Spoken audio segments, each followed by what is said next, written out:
Not hearing my music. But I'm live. Okay. Hello, everyone. This is Donald Jeffries coming to you from just outside the swamp infested Washington, D.C., as I do every Friday at this time. You're listening or watching. I protest. Um, Great guest today, who I kind of discovered through my Substack. You never know sometimes who's commenting on um, your articles on Substack, and I've noticed her name several times there, and I realized she'd written a book. So Susan Daniels, has been a licensed investigator in Ohio for more than 30 years. She was hired to investigate Barack Obama in 2009 and uncovered that he had used a stolen Connecticut Social Security number since his mid-20s. I wrote a little bit about his Social Security number issues in my book, Hidden History. She filed a lawsuit in 2012 against the Ohio Secretary of State, John Husted, in an attempt to keep Obama off the presidential ballot. Husted didn't show up for the court hearing, and the judge dismissed the case. Husted was appointed by the governor to take J.D. Vance's Senate seat and will face Democrat Sherrod Brown for that seat. See, Brown, who had been on the state federal payroll for 42 payroll, was voted out of the Senate in 2024. Daniels wrote a book about her efforts to expose Obama for the grifter that he is, The Rubbish Hauler's Wife versus Barack Obama, a true story, which you can get on Amazon and I'm sure probably other online outlets. Susan Daniels, welcome to the show. Oh, thank you. Well, it's great to have you here. Again, I see your name comment. You kind of froze up there for a second. Oh, I'm sorry. No, it was okay. Hopefully the connection. We always have connection issues on it. It's me, I'm sure, but I'm sure it is. Yeah, no, they do all kinds of stuff with me. So it's great to have you. So tell us, before you, so you were a private investigator before you discovered Obama's Social Security? Oh, yeah. I had been Okay. for 16 years. I had already been a private investigator, licensed by the state of Ohio, and still am today. So I was very familiar. The minute I saw, when I ran on a database, his name and the state of Illinois, and a social security number popped up, I instantly knew it was a phony because I had dealt with thousands of numbers before then. Right. Yeah, and that's I mean, if I remember, he had how many Social Security numbers did he have? He seemed like he had several, didn't he? Wasn't just Well, one. you know what? An investigator in California came up with a long list, and I tried to, but he only had first 5 numbers. All right. Okay. And he probably Yeah. had 20 different ones. I tried to complete them, and none of them were able to be completed except the Connecticut one.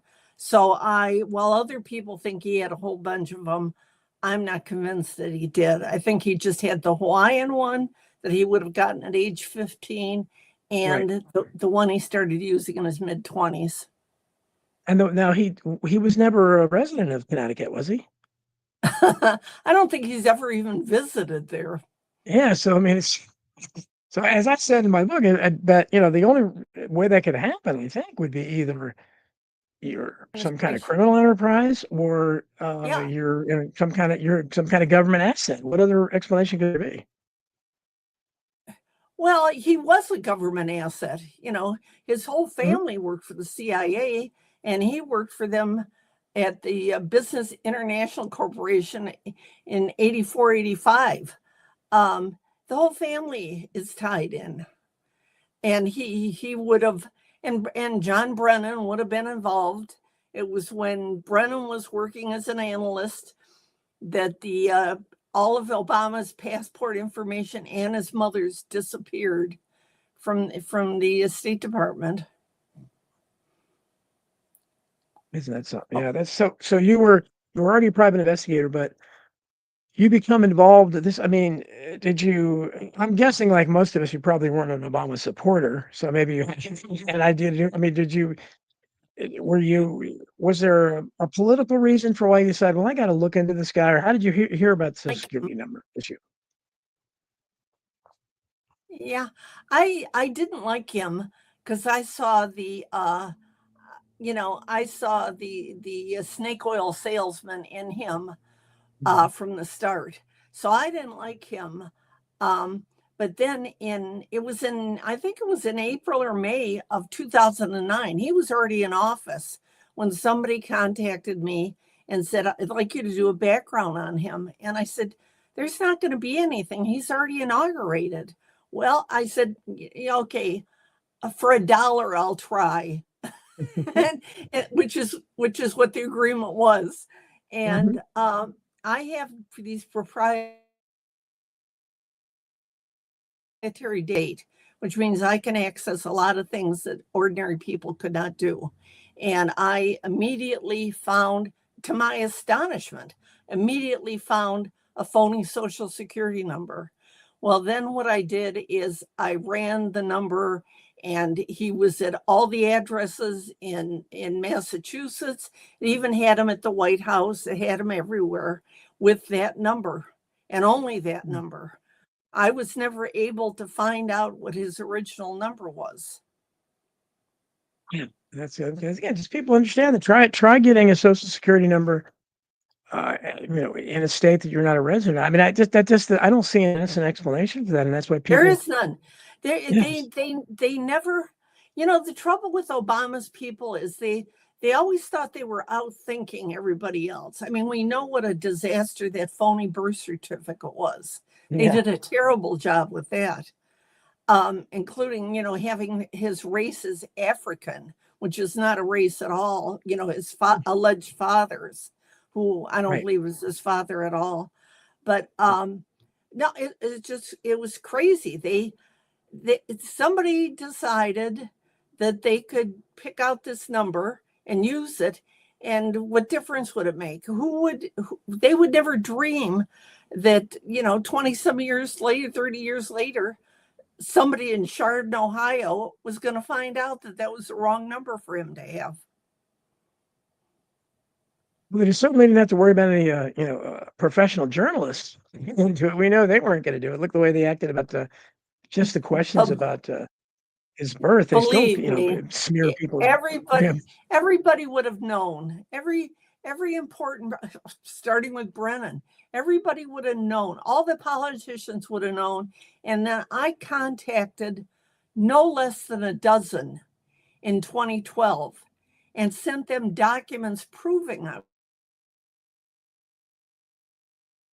And did you? I mean, I obviously probably already knew was right that we don't have a free press. So I guess did you try to interest any of the local media or anything in this? Or was that even please, everybody. I tried to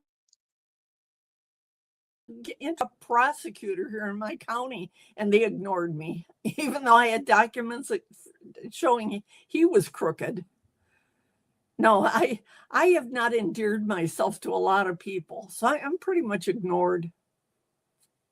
But imagine, but before this, what did you have a reputation as a rabble rouser before that? People think you were some kind of conspiracy theorist wacko before this? No, I don't believe so. I had and still have an excellent reputation as an investigator. I never say anything unless I can back it up. It's very important to me to keep my license, and it's me. I could be in trouble. I can't make a living. Sure. Well, this probably was your, I guess, I don't know if you'd call it a case, because I imagine, a private investigator, when I hear that, other than when you watch on television and stuff, all the shows they used to have, they don't have many of those anymore, but they were obviously popular for decades, or tons of them. But and none of them were real. I was going to ask you, were any of them that remotely? I mean, 77 Sunset Strip wasn't real. I was watching reruns of that show. Yeah, I hate to disappoint you. No, no, you can't. I can't go on my computer and look at people's bank accounts. I can't go on my computer and look up people's phone records. No, none of that's legal. If I want to go to jail, I could try, but no. Now, what do you do? Just follow them? Likely, I mean, do you get lots of? I get the impression, going back to, I guess, Sam Spade or whatever, that people want to check up on their spouses to see if they're cheating. I would imagine that's a lot of it. I don't do, yeah, I don't do that kind of work. And I did some originally, and I that's that's not good work, and I'll tell you why. No matter what you do, somebody ends up unhappy with you, Yes. and they think you haven't done enough. And they, Yeah. and I tell them, I mean, I still get calls to this day from people saying, I think my husband's cheating, I think my wife is cheating. And you know what I tell them? I said, if you think they are, they are. Don't hire me. Don't spend any money with me. Save your Hmm. money because you're going to need it after the divorce. And they don't like to hear that, but they know I'm right. So you're still, so are you still doing, like, somebody calls you, you still get on cases? Oh yeah, I was doing something earlier today. Yeah, as a matter of fact, it's been slow for a couple of years, but the last month and a half, I have been regularly busy, and it's like one case is a guy from had a client. He was a financial guy. He had a client who was considering buying another company and wanted me to look into the people from the other company.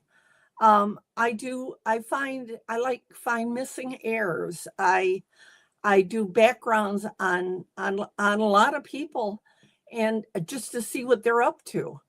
Um, I used to do a lot of surveillance work. I did it for years with another investigator, but it's the most arduous work you can do. You have no idea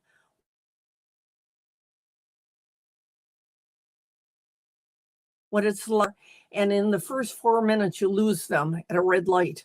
It's just it's maddening. It's exhausting, and people But, get very unhappy when you lose somebody. well, I mean, and is it dangerous? Obviously, we see, Oh as yeah. Oh Brian yes. Taylor's mentioned, so it's not like Jack Nicholson in Chinatown. No, nobody ever threatened to No, cut your nose with a knife or anything. no, nobody. No, it's not that bad. It's not. That's. I don't know anybody that's had it that bad. But uh, the thing that surprises me is I have never gotten any threats over all this information about Obama that I've been talking about for 16 years now. Hmm. Hmm. I haven't even gotten a nasty email from anybody. Really? Oh yeah. But I've never gotten threats either. People ask me that all the time. I don't know what that means, but maybe it's we're legit. You Maybe know they what? just think we're not worth threatening. I don't know. Because I know lots of Maybe. people claim they do, but I Oh, you haven't. know what? And I take all that with a grain of salt. Yeah. If Yeah. everybody who was claimed to be threatened was actually threatened, nobody'd ever leave their Yeah. house again. Exactly. I guess it would be maybe it's good Uh, to attract people to say, I guess I oh, should start claiming I'm absolutely. threatened. Yeah, So look how important I am. My life is being threatened. Yeah, yeah, right. so when you went after Obama, I don't know what your family life is like. That would did your family support you, or did you have Obama I supporters? have I have 7 children, 7 adult Oh, children. wow. Well, And in fact, I talk about it a lot in the beginning of my book, because I was widowed at the age of 30 with 7 children. oh, My oh, I think, my yeah, hu- you wrote about that. Oh, that's terrible. Oh, gosh, yeah. yeah, my husband was a rubbish hauler. That's the name of the book. Hmm. And my children are totally indifferent. They they don't even read my Substack columns. No, nobody in my family's ever. I don't think they've ever read any of my books. I don't think anybody in my family has. Not one. You do you know that that's everybody I know that I've asked, that people who have done some really good things, like Yeah, Bill Marshall at Judicial Watch is a friend of mine. And I yeah, said to him, Bill, do your kids appreciate it? He said, they have no interest whatsoever.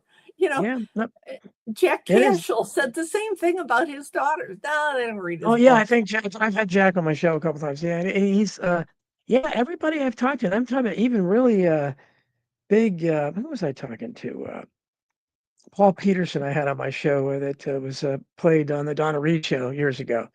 when I was writing my book Yeah, about yeah. showbiz. Yeah, and he started out a minor consideration, for child actors, and he uh, he basically said, yeah, it's his father was jealous of him, because he got tired of being introduced as Paul Peterson's dad, and I've got Paul Lamont, who is I'd love to get on the show, but he didn't do interviews. He starred in American Graffiti as Milner, who is the cool character that the character Fonzie was based on for Happy Ah, Days.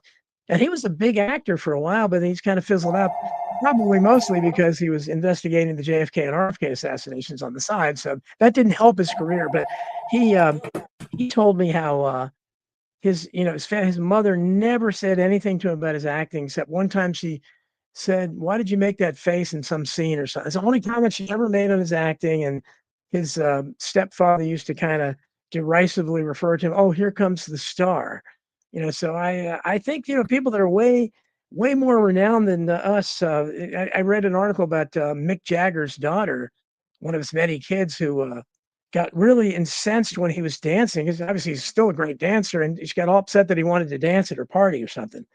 It's yeah. embarrassing, dad, just like any of us. So I guess, yeah, it's, I don't know, you have to get your gratification, but I'm sure lots of other people have liked what you've done. So what was the response when you, tried, and what did you think when, did you get a little scared when the woman who verified Obama's ridiculous alleged birth certificate was the only fatality in that plane crash and Donald Trump tweeted about it? Didn't surprise me at all. Yeah. That was that was the softest landing I ever saw. And Mhm. then I saw her paddling around just fine. And then somebody in her office said, "Well, I was holding her hand and then she just floated away." And I thought, you really think we're idiots? Who's going to be holding somebody's hand and let them float away? Now, Yeah. Loretta Fuddy Yes. saved him. The birth certificate was not even inserted into the book in the Board of Health until Sure. 2008 Yeah. when it was made. I don't think he's got a birth certificate. I don't think he can find one. He went to on October 23rd, 2007, he made a trip to Hawaii, and it was allegedly to see his grandmother who was dying of cancer. Well, what he really went for was to meet with the Board of Elections because they were refusing to put his name on the ballot because he had never proven that he was a citizen, and Mhm. he couldn't. So what they did is Brian Schatz, who eventually was appointed a senator to pay him back for what he did, and Pelosi, what they did is it was so corrupt. I still can't believe they got away with it. They changed the certificate of nomination, which always says that they are qualified under the Constitution. Obama said he was duly nominated by the Democratic Party, and they got away with that. And It's the director of the Board of Health, the director of Board of Elections, was probably smart enough to let it go live, and Loretta Fuddy is not. That, when Loretta Fuddy's very strange death, that was and Donald Trump tweeting about it. That was what first drew my attention to him because he hadn't started running for president yet. And I thought, wow, because I thought, that's, maybe there's something to this guy. Because I thought, because he was doing that constantly. But then, as you know, I guess by the time he became president, he held that press conference and said Barack Obama was born in America, period, or something like that, which It repudiated wasn't. everything he'd ever said. It was ridiculous. Well, I had been in touch with Trump through Michael Cohen in That was all. 2012, Mm-hmm. and I sent them a copy of the lawsuit that I filed. Now, the lawsuit itself was only 18 pages, but I included 83 pages of documentation. And I called Michael Cohen. I talked to him 3 different times, and I told him about the lawsuit, and he said, "Would you send it to us?" And I did. And I assume that he showed it to Trump. I assume Trump knew about it. Um, when Trump said, yeah, he was born here, I thought, why are you doing that? It's a lie. What a He was, slap in the face there. Yeah. I was highly insulted. I take it personally when people challenge me when I have the documents to prove it. Yeah. I mean, it was just so, I mean, he's done so many things like that, but that was one of the many things. And um, Karen in the chat, who is I've learned is lick you all over 25 cents, which I got to know the story behind that name, Karen. That's it's a provocative name, and I remember it because whenever I see you, that's one of the most unusual names.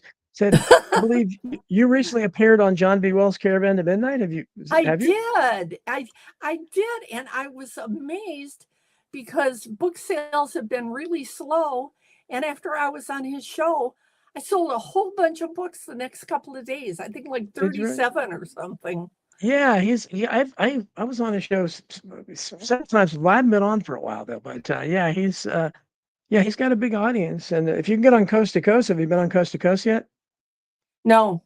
You'll really you'll see the book sales then. That's the only show I know when I'm on that I always see book sales go up.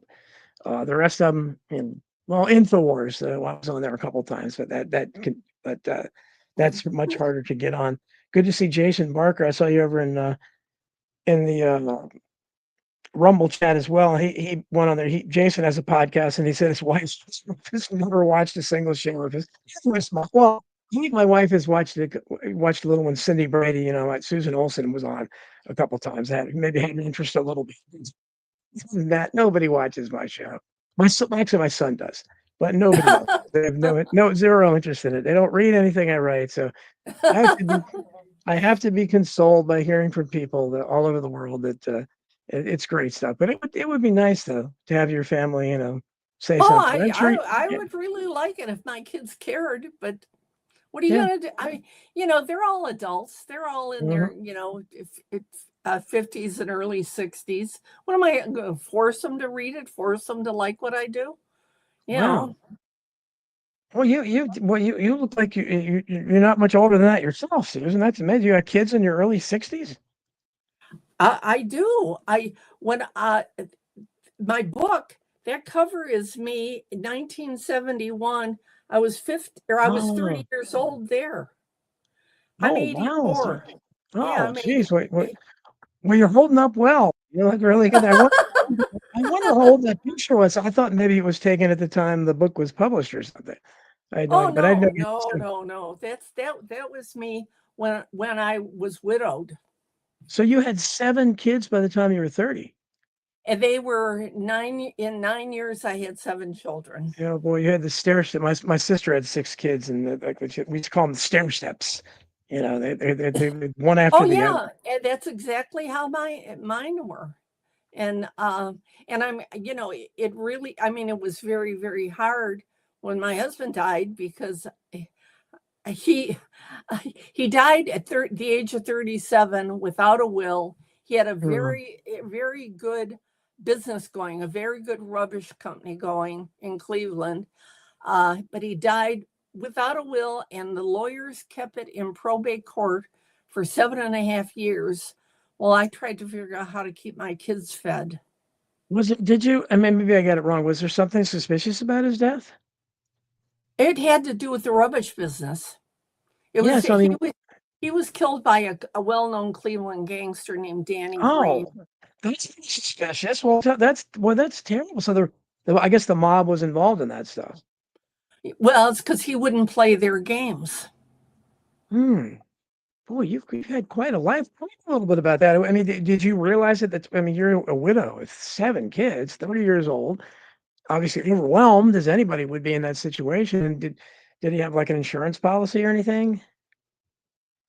He No. it turned out, oh, he had $1.5 million Keyman insurance policy for the business. But it Hmm. turns out that he had that I didn't know about, a $15,000 one for me. And what I did is, knowing that I had to figure out a way to get the kids fed, somebody helped me buy a coin operated laundromat. And I Well, put 14.5 down. Talk about playing yeah, it close.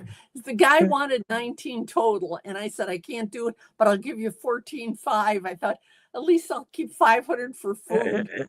Yeah. So But it worked out okay. so you were able to make a go of it in that business? Yeah, I only kept it for a year and a half, and then I decided that I actually needed more than a high school education if I was going to ever get anywhere to take care of my kids. So Mhm. I sold it when I started college. And I got my undergraduate degree in 4 years, and then I went back 6 years later because and I got there my master's degree by accident. I tell people I went back to school because I had no medical insurance on my kids and knew I was playing with fire, that 7 of them somebody If was going to get hurt. And if it just I was gonna say, if it just wasn't for the Obama connection here, this is a story that, one of the Bravo or one of those women's channels would love. It's very inspiring. oh, well, it's Jack Cashel. Jack and I are really good friends, and He's every time great. he passes through town, he buys me food, which I Oh, love. But he tells me the book. He said that's 2 books in one. yeah. That's really I can see it as a, oh, they don't have movies of the week anymore, but I can see it's very a lot of drama there. That would make a All true. And the book is the tip of the iceberg. People have no idea it. I because I had no support. From I had moral support from a couple of friends, but I had no financial support from anybody, and it was your hard times. parents or what was family at the time, your parents, no, they weren't there or they didn't help or what? Didn't help. Oh, that's terrible. It's part of you probably know I write a lot about family dysfunction, and unfortunately, Oh, that's a well, I think my family it was the original dysfunctional family. well, unfortunately, it's way too common, but it was going on even then. You're talking that's quite a while ago, but it was already I think the divorce rate was probably 50% back then or close to it, so it I already don't, started. you know what? I don't think this was 1971. So Yeah. I doubt if the divorce rate was that high. This is interesting though. I have 7 children who are married. One did get divorced last year. None of the rest have ever been divorced, and they've all been married 30 or 40 years. And I, my family, my kids were supposed to turn out terribly because they were raised without a father. Mhm. Sure. And I ruled with an iron fist, I'll tell you. But Well, you they had to, I turned out, guess. Yeah. yeah, they turned out great, all of them. They're all doing well. I'm very proud of them. I just wish they were reciprocal. Yeah, well, that's so they don't I mean, they, so they don't have an appreciation for what you went through, or obviously they're not interested, I guess, in the Oh no, Obama stuff. they do have an appreciation of how difficult it must have been for me to get them all raised. And it took them to grow up and get married to realize what I was up against. Um, Sure. but that part, and that's the most important part to me anyway, that they are grateful for everything I did to get them raised. And I'll tell you what, I was blessed. I never had a problem with alcohol, drugs, or the police with any of them. That's amazing, especially because in a situation like that, you would expect, something. I mean, when you have those that many kids and then they're gonna hit I teenage know. years and you're still boy, that's, especially during that decade, I was there in the '70s and I don't know what it was like, so being very young in the '70s, so, that was Yep. quite a wild period with drugs and sex everywhere and, lots of parties and, so you that's great. You did a great job. So, no but none of them had the least so, well, you didn't have any threats or anything, but, um so when you were going after a bomb, and then you talk about how actually took Husted to the to court, everything. So you still like nobody did the papers or anything write about it, even just to smear you or anything, or just they just ignored it. No, they just everybody just ignores me. I had no, I now I will say that there were people that wrote nice things about me. Um, in fact, the first person that I contacted, I didn't know what to do after I found the information. Here I'm sitting with this information, and it's like, I was also, while I was going to undergrad school, I was also walking down the street from Cleveland State and went to paralegal school at the same time. I have a lot of energy. Anyhow, because I was a paralegal, I knew I couldn't do anything with this because I didn't. But so I started looking for a lawyer who had an active lawsuit against Barack Obama. And the first one I came across was Orly Tate's. So I gave Oh, her the yes. information, and but I wanted somebody to write about it, and someone said, send an email to WorldNet Daily. Well, I didn't even know what that was at the time. So I just sent this one. I said, hey, if anybody cares, I have Barack Obama's phony social security number he's been using. And in 20 minutes, Jerry Corsi had me on the phone. Oh, yeah, And sure. yeah. And he said, has anybody else verified this? And I said, well, yeah. I said, Orly Tate's gave it the number to a PI at a conference and asked him to run it. And he did. And up comes Barack Obama. He said, okay, so we have two different people who have found that's the right number. I said, yeah. So he wrote about it. He wrote a number of stories about it. Jack Cashel wrote a number of stories about what I was doing. So I got a lot of attention in the beginning, and then I did a number of interviews. I haven't done a lot lately. The one with John B. Wells was the first one I probably did in 6 months or a year. And you're number two. you know. Well, I'm glad. Well, and again, I had no idea. When I see people's God knows what lick you all over 25 cents background is. I gotta find that out with a name like that. I'm gonna figure that out. But you and some of them, I recognize that part of the story, the 7 children being widowed at 30 now. 'Cause I think you said it in there, but I still didn't know about you and writing a book about Barack Obama, having connections. Jerome Corsi was on my show a couple times way back when, and he wrote a blurb or two for one of my books, and nice guy, and certainly he was involved in this. So you've touched base with a lot of the people that were fighting for this, and so I see your name on my Substack, and I'm not. Oh yeah. Yeah. So let's see. How was Oh Corsi? yeah. So Well, Corsi treated you well.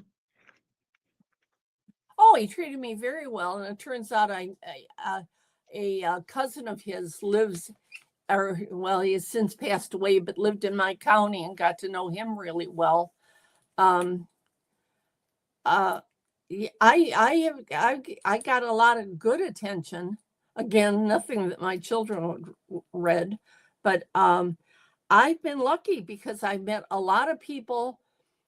Joel Gilbert is a Oh yeah, friend of sure, mine. In sure. fact, Joel Gilbert designed my book cover. Fantastic. Boy, Susan, you're so yeah, he was on my show once. And name of Joel Gilbert's a big name. He's been on a lot of stuff. Yeah. Oh yeah, I talked to him earlier today. Oh, cool. He's working on something, and I'm trying to help. Um, I've done a lot of things to help a lot of people. Like Jack Cashel will admit that the book he wrote, Ashley, about Ashley Babbitt, I located all the women for him and made the first contact with the women that are in his book. I've done some really interesting things. I mean, You really have. Gosh, one of my biggest clients was an insurance company in Taiwan that I've worked for years. I did a case in Tanzania. I mean, I did a case in Greece. It's really, I find it amusing because people don't really know all these things that I've done or all the contacts I have. But one of the chapters in my book is about what a fraud that whole SEAL killing of bin Laden was, because Oh yeah. Osama bin Laden died December 16th, 2001 of kidney disease. And in my book, I go through that whole thing, and I got from Judicial Watch the communications between CENTCOM and the USS Carl Vinson while the helicopters were in process there. And what interested me in that story to start with is somebody I knew told me before I did anything. He said his son-in-law was on that ship, and before the helicopters came, they made all 5,000 sailors go below deck. And boy, did that raise a red flag real fast in my head. I said, now, why would they do that? Why would they not want the biggest audience they could have? And in the CENTCOM notes, they are asking very specifically how many people saw them throw the body overboard. And it was like a dozen. And were there any sailors? No. We better prepare something for the captain to say when they get back to San Diego. I mean, it's really pretty interesting. Yeah, it's fascinating stuff. Birmingham is my good friend from Canada. As you see on the screen there, Brian, I hope you got the name of her book. It's The Rubbish Hauler's Wife versus Barack Obama. Jason Barker put it up there. Thanks for doing that, Jason. But yeah, this is, of course, you'll have a chance to promote it many times, and I'm sure people will be very interested. This is fascinating stuff, though. I had a question and then I got distracted, but so when you before you ventured into the Obama territory, had you done any kind of activism, or were you involved at all in politics? No, not at all. Oh, well, only with my local prosecutor, who sat back and watched an embezzlement go on in the auditor's office, and watched a lot of money walk out the door and did nothing about it. So that was the only thing. It was local, and it was useless because everybody liked him and nobody wanted to hear about it. In fact, a friend of mine wanted to buy a whole page ad in a local newspaper so that I could put the documents out there about the prosecutor, and they would not take the ad. Tony, if you can hear, I have I notice I have dual screens here for some reason. So I hope everyone out there is the video and audio okay? I've never seen that before. What some reason I have a little. They look identical, but oh, there's Tony. Tony, are you there? Tell me what the issue is, Don. Yeah, if you look at the screen there, there's the people. I think it's everything's okay. He said Karen Carpenter noticed it. You see, there's a small, like a sidebar. It just shows me and Susan the same way, and you.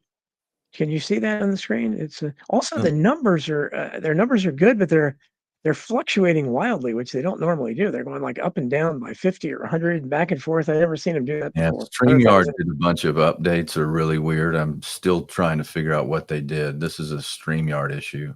Stand by now. Okay. Well, hopefully people listening and watching, if it's fine. One is the phone layout and one is normal layout. Karen, I'm not sure what you mean by that, but okay. Because it says, okay, Robin Lee, good to see you, Robin. Says all good video and audio. Okay, well, that's cool. I'm not sure what the fluctuating numbers mean, but it's all good. I mean, Susan's drawing an audience. That's good. Yay! Yeah, that's great. Right today. Oh, you're fascinating. Again, I don't. When I just see your name, I didn't assume that you had written a book about Barack Obama, and I saw that. I said, wow, that's incredible. So you didn't get any threats. Okay, so that would be more dramatic, but no threats, nothing like that.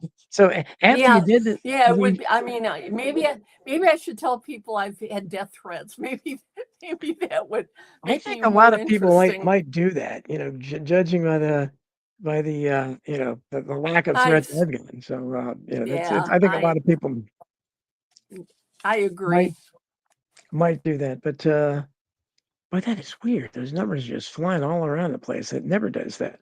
But okay, maybe it's a StreamYard issue, I guess. But so when you after the Obama thing, I guess eventually you just realized, because I mean, like you said, that's a slap in the face when that Donald Trump kind of slammed the door on it with his saying, he was born in this country, That was period. really dumb. And I'll tell you the truth. I think that he and Obama arranged that together. Mm-hmm. And which made me not like it. No, sure. Well, it's hard to, and that's the kind of reason why people have so little faith. And what is he doing now? What are your thoughts on Trump? I mean, his new, he's Oh, so I'll many tell you crazy what. things now. Yeah, what do you think? I voted for him 3 times, but I'm getting a little sick of his ego. He can't say a sentence without making him part of it. Exactly. And I don't really like that in people. Humility goes a long way. Yeah, no, and he definitely has no humility, but I mean, he's doing a great job. He's doing an amazing job. Like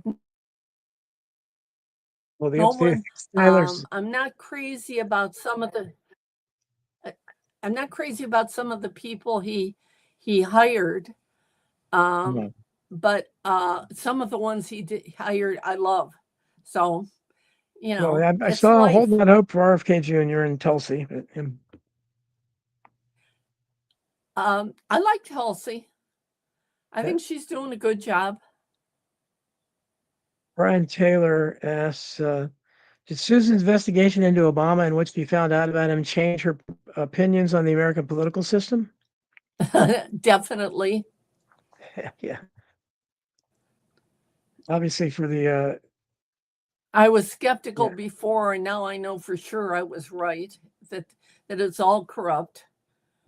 Yeah, it must, I mean, that, and when you see all the scandals, we've had this like with Bill Clinton, had so many scandals, but when you had Obama had, the birthing thing was just one thing. But I mean, I talked about it in my book, Hidden History, where this guy's background, and for a private investigator, his background is just so full of holes. I mean, there's a lectures, there's a lack of, his school records are still being, some of them are still being classified. They won't have them released, his school records. He did not, he did not, and I repeat that, he did not attend Columbia.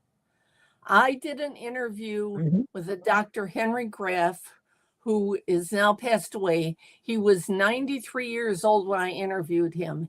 He taught at Columbia for 46 years in the history department. He said every political science student ever that went to Columbia took at least 2 and usually 3 of his classes. He said he never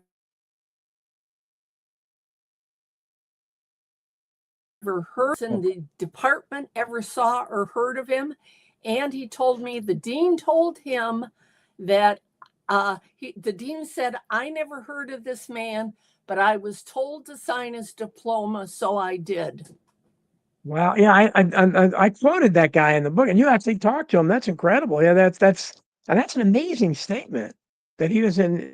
Nobody. And look at Andrew Breitbart. Andrew Breitbart announces breathlessly that I found out the truth about Barack Obama, and I've got this explosive video I'm going to be showing. That he drops dead at 40-some years old in the street. I don't think he dropped dead, and I'll tell you why. When the first news reports came out, it said Andrew Breitbart had been across the street at a bar, had a couple of glasses of wine, walked across the street, and as soon as he stepped up on the curb in front of his apartment building, a 15-year-old kid who lived in the building, he fell within 2 or 3 feet of him. And the kid was quoted in the paper as saying his face was bright red. Yes. So what I did is I immediately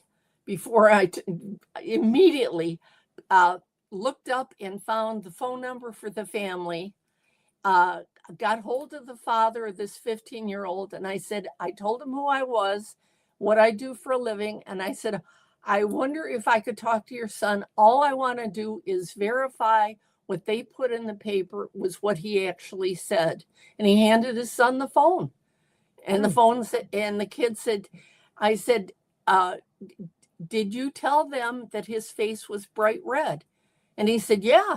He said he stepped out on the curb and fell at my feet, and his face was bright red. Well, people with heart attacks, their faces aren't bright red. They lose all blood. Yeah. When you get poisoned, however, you turn bright red. Yeah, no, that was it. Just it was just, and then the coroner died mysteriously. You investigated all this. This is great stuff. So, what did you investigate that? The coroner died suddenly too, didn't he? Afterwards. But what got me is when Breitbart, when his people eventually showed the video. See, Breitbart oversold what he had, and that's what I think caused his death. With the video that they showed was Obama at Harvard introducing a communist teacher. Yes, yes. It was. That was I don't it. think that was. I don't think that was the video he was referring to. That couldn't have been. That was nothing special about that. I think that was, because why would they not have shown what the real one was if there was another one? I Well, think he oversold. well, it's possible he did that, but I mean, and I guess you were somehow your connection. I lost your connection with it, but the coroner died strangely too, right? In Breitbart's case. Yeah, I think I remember reading that, but I never looked into it. Especially it's very difficult to get information from some places, and Yeah. I always know when don't even bother. Well, we have a normie in the house. Well, I don't get anybody wandering in here that isn't a conspiracy guy. Peter Moletsky is saying all the conspiracies being quoted here are easily confirmed false. Well, I don't know what conspiracies are being quoted. These are not conspiracies. These are information. This is information. This is absolute documented truth. All of it. Yeah. Yeah. Don't be so willfully ignorant in order to justify your own prejudices. I mean, I thought he had more than that, but the fact he had at least one social security number in a state he never lived in, which is you're not supposed to be able to get, tells you something. That's not a conspiracy theory. Explain it.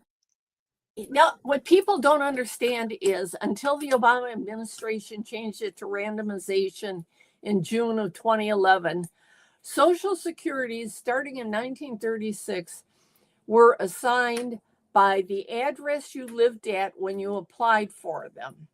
And that's where it was sent to. Sure. And Obama would have had to have been living in Connecticut. And I can tell you the exact day that number was issued. It was March 28, 1977. And at that time, Obama was 15 and in high school in Hawaii. Right. So well, I don't know what's going on. Tony, maybe they made some. Maybe StreamYard imported some trolls. Bill Moore in here. Oh my! Look, you can get help for what is in your mind because it is such nonsense. Well, then why are you even here? If I'm just discussing nonsense all the time. All you have to do is talk to the students who went to Columbia with Obama conspiracy theories. Well, you had right. A professor there, and he said he never saw him come through there. So maybe you can produce some of those students. I don't know who they are, but people here. Wayne Allen Root was in the same class that Obama was supposed to be in. Wayne Allen Root, sure. And he said when he went to his 30th class reunion, he asked 400 people in the class if any of them knew Obama, and none of them did. And he's written about it repeatedly. And then you have again these. There you have. I wrote about his connection to Bill Ayers and what was the woman's name? Yeah. Bill Ayers. And, yeah. Yep. And how he was. They quoted a mailman. He used to see him all the time there, and how he used to brag about how he was.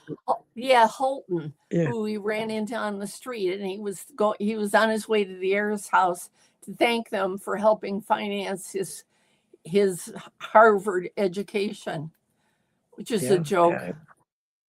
No, it definitely is, man. There's so much, and of course, Obama. It's not like I don't sit there and say Obama was necessarily. Karen Corbin says ignore them. Oh yeah, I do ignore them. I'm not used to seeing them here, and I find when some other strange things are going on with StreamYard, that they would be here. And his family are one of the most honest presidents of our history. Okay. Okay, there you go. Obama? Yeah, well, again, there's these people that are never in the chat room. They're here and they're who thought that Oh, it's hey, my show? I love it. That's great. Yeah, That's great because that means they're upset with the truth. I mean, it says this Billmore says it's laughable you're talking about Obama. Well, because she wrote a book about him. Not you should be talking about Trump. How much I talk about Trump? If you've listened to my show before, you know I talk about him all the time.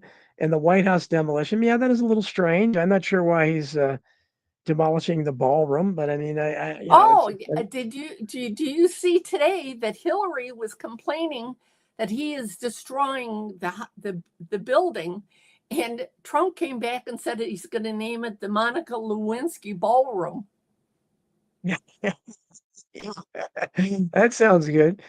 Jason Barker said the hospital Obama was supposedly born in did not issue birth certificates, according to some. Not sure. Have you heard that before? No, there was a person that was working at the Board of Elections in the summer of 2008, when the election was going on.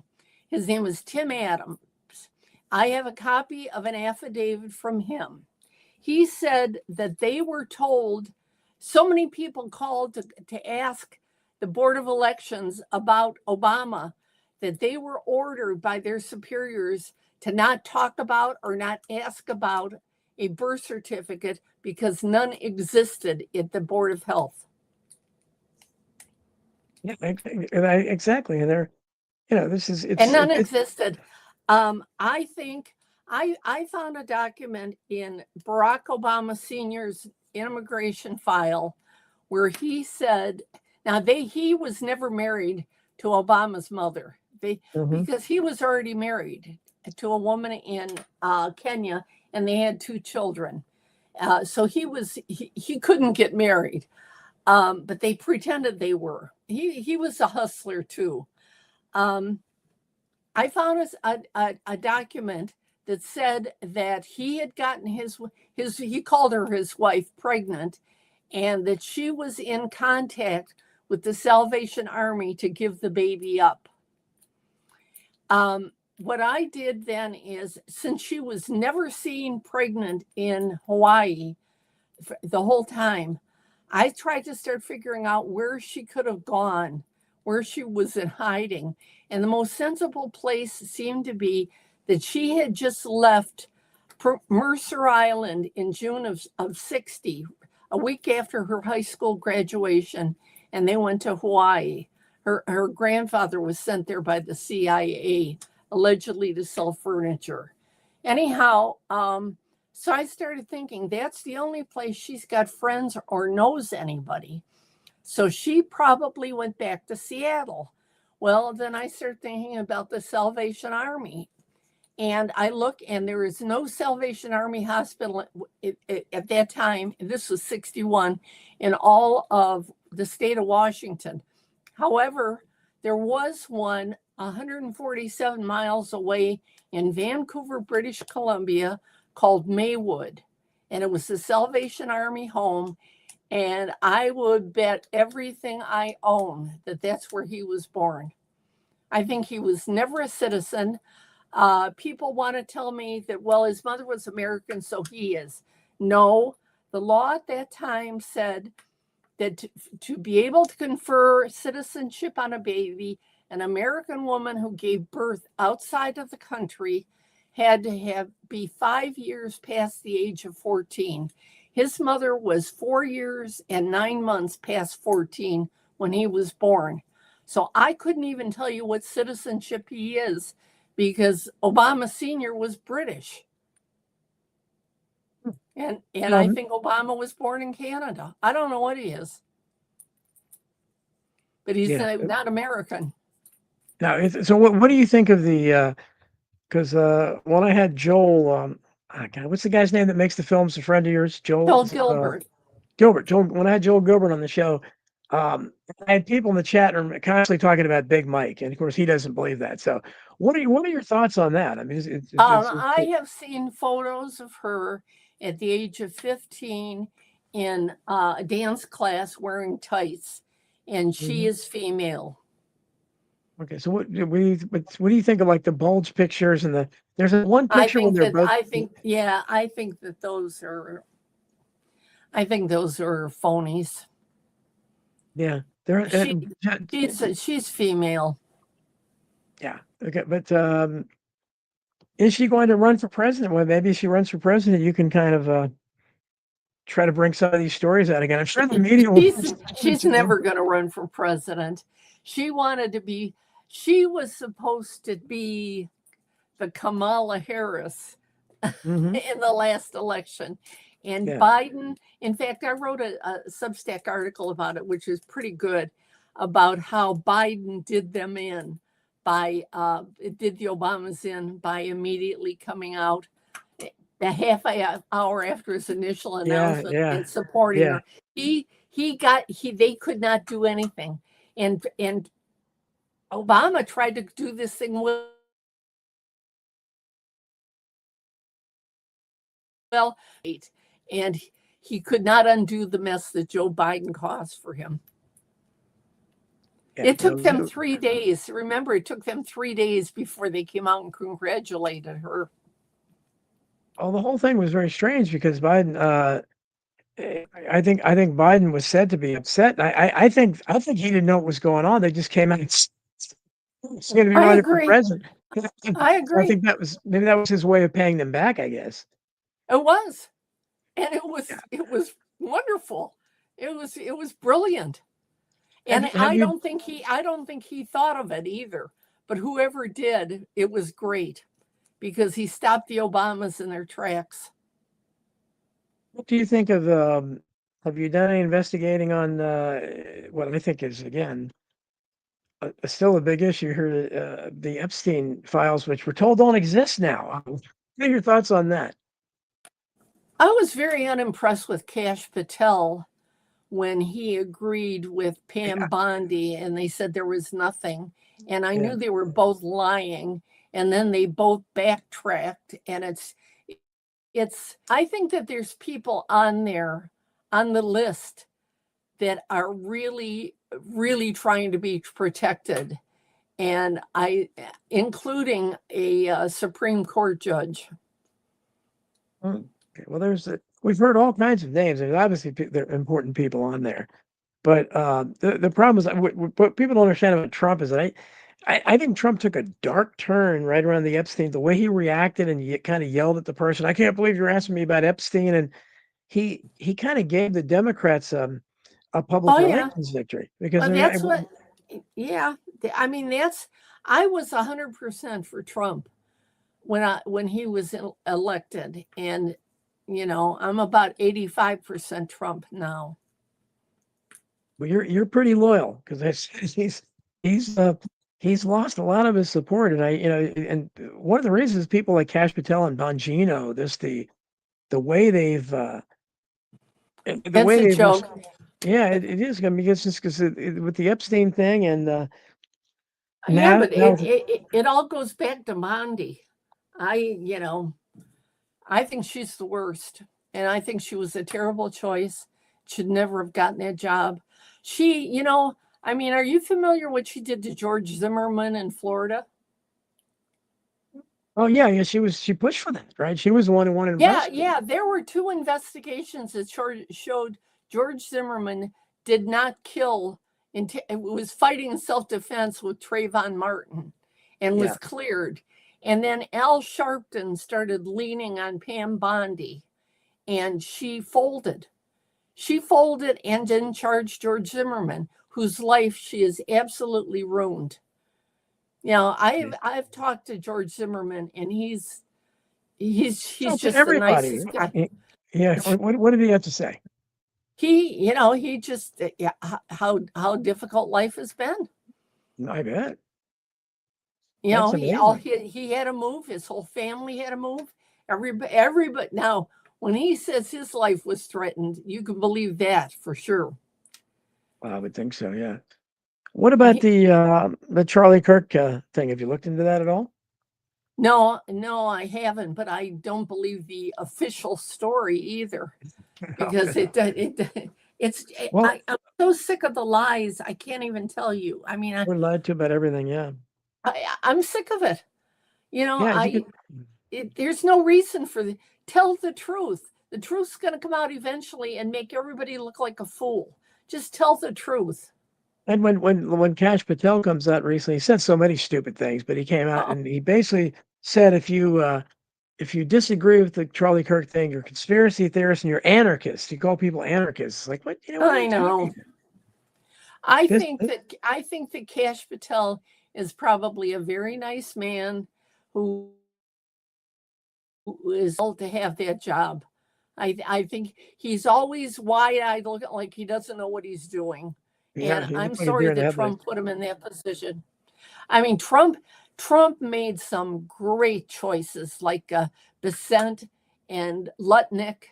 There's some he picked some great people, but boy, he really fell down with Patel and Bondi, and I'm not particularly fond of Noam either. Yeah, she's kind of I mean, I could do without those three. I could like to see those three replaced tomorrow. you know, Not that nobody cares what I think, but that's what I think. so you're when you look at politics today, you're not investigating anything because as I'm assuming when you were doing the investigating the Obama thing, but someone paid you to do that. You were hired by someone to do that. I got paid $1. Okay, well, seriously, well, you're incentivized then. What's that? Like, so you were incentivized for a whole dollar, huh? You know what? I didn't think I could do it, and I said, "All right, I'll tell you what, I'll do it for $1." And then I had a commitment, so I had to stick with it. I didn't think I was going to find anything, and then because I did, and because I went after it so fast before they could start getting rid of stuff, I found a ton of stuff, and have an enormous file on Obama. I mean, hundreds of articles. And I jumped on a very, that's one thing I've learned. It's like I learned really early on as an investigator, if you're going to interview somebody, you better ask them every single question you want to know the first time, because you're not going to get a second time. And anything like Obama, I jumped on that and found everything I could immediately.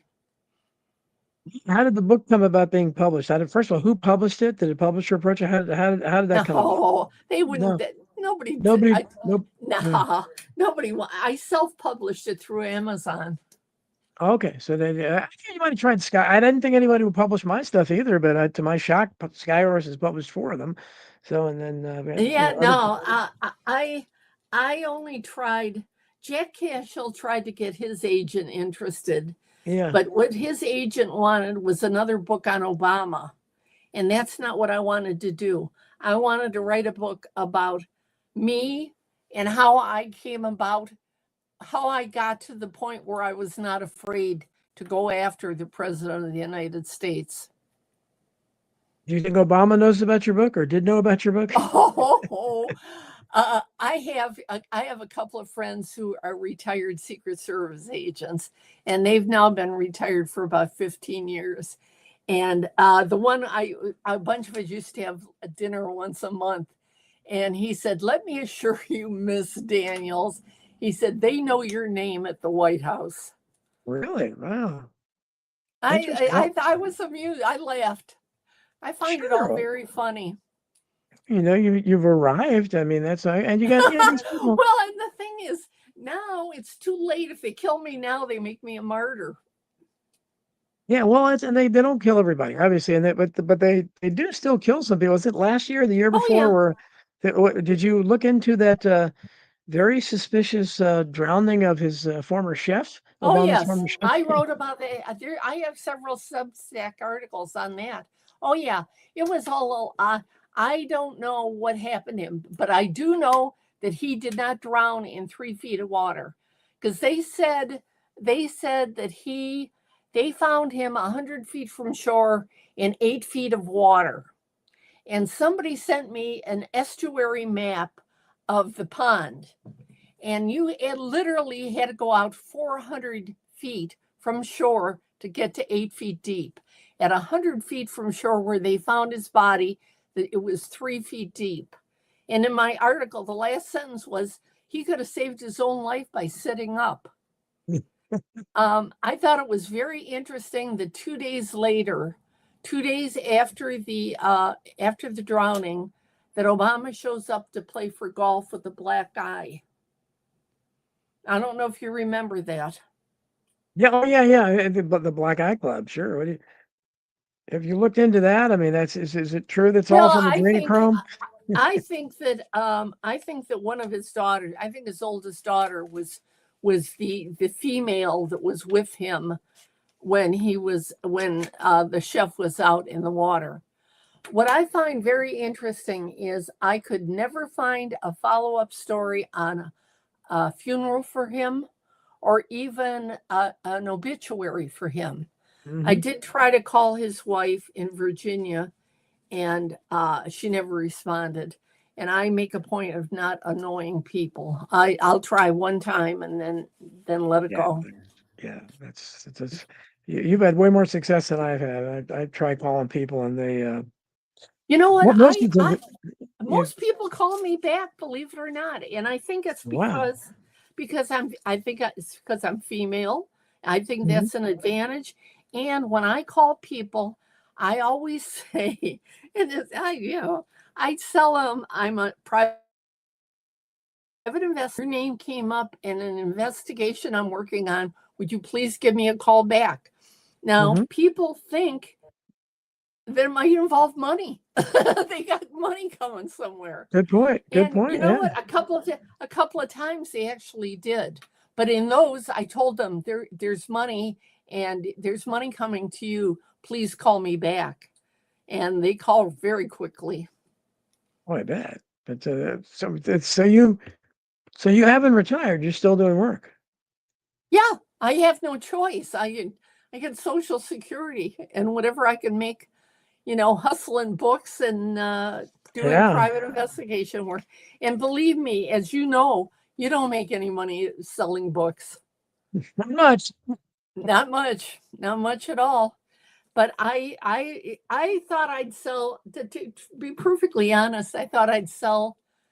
In my wildest dreams, I thought I'd sell 200 books, and I don't even know where I came up with that money, that number. And I thought, if I could do that, I'm a success. And I'm now approaching 2,000. Well, that's good for these. Yeah, I mean, I think the average book, I've heard different figures, but most often I hear the average book sells 500 copies. And that's again, you're figuring in Stephen King and people like that in the average. So John Grisham sold 40 million. So I don't think I'm a real threat to him. No, I don't think so. Well, you're writing about more important stuff, but no, Jason Barker tells me, Tony, that Guard Goldsmith just went live and he has some crazy stuff going on because of his StreamYard updates as well. So StreamYard is wreaking havoc, I guess, on other people. So that's interesting. But the numbers are just ridiculous. I mean, they're just flying all over the place. I'm going to put I'm going to drop the chat. If you're up to it, Susan, we would. I usually do this when I put the chat in the link in the chat, and if people want to come on to ask you questions or whatever, they come on the video or audio. Although with the trolls we have in the chat, they don't have to watch the names. I don't think they would come on anyhow. But so we may get some people coming. If you want to come on and join, the link is in the chat there. If you want to come on, you can come on. You don't have to be on video, though. It's nice. I love to see the people. To see what you look like. Oh, I'd love people to ask questions. Sure. Let's hope somebody comes in. I wish somebody would ask me about Obama's boyfriend, who was the choir master at Reverend Wright's church. Yeah, wasn't there like 2 or 3 mysterious deaths from that same church? In a 6-week period at the end of 2007. The choir master, Donald Young, who was Obama's boyfriend, everybody knew it, was executed a couple of shots to the back of the head in his own apartment. Another one of Obama's close friends, also, his name was Larry Bland. He was also executed, and a third one died of AIDS. And this was all in a 6-week period. And it was almost like clearing the boards before Obama started his campaign. Imagine that. Yeah, And I have the death certificate for the doubters in your audience. I have the death certificates. well, yeah, there's I don't think that anybody does, but that's what I said. Obama had he had a body count, and those were that's most suspicious of them. Probably that 3 of them came from the same church. I mean, what are the odds of? Well, None the of them are old. They're all pretty Reverend young. Wright's church was famous for fixing up gay couples and in finding beards for people that needed them. That was what he was well known for. In early 2008, Obama offered Reverend Wright $150,000 to stop preaching because he wanted him completely out of the picture. And Reverend Wright must have given it. At first, he said no, but he did retire shortly afterwards. But what he got from Trinity Cathedral Church, he got a $1.4 million house and a $10 million line of credit.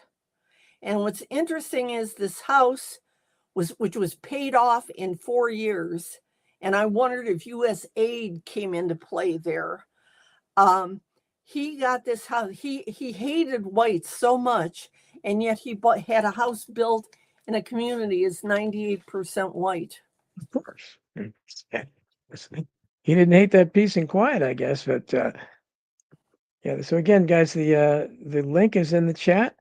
We'd love to hear from you. Susan would love to hear from you. So you want to jump in on video or audio?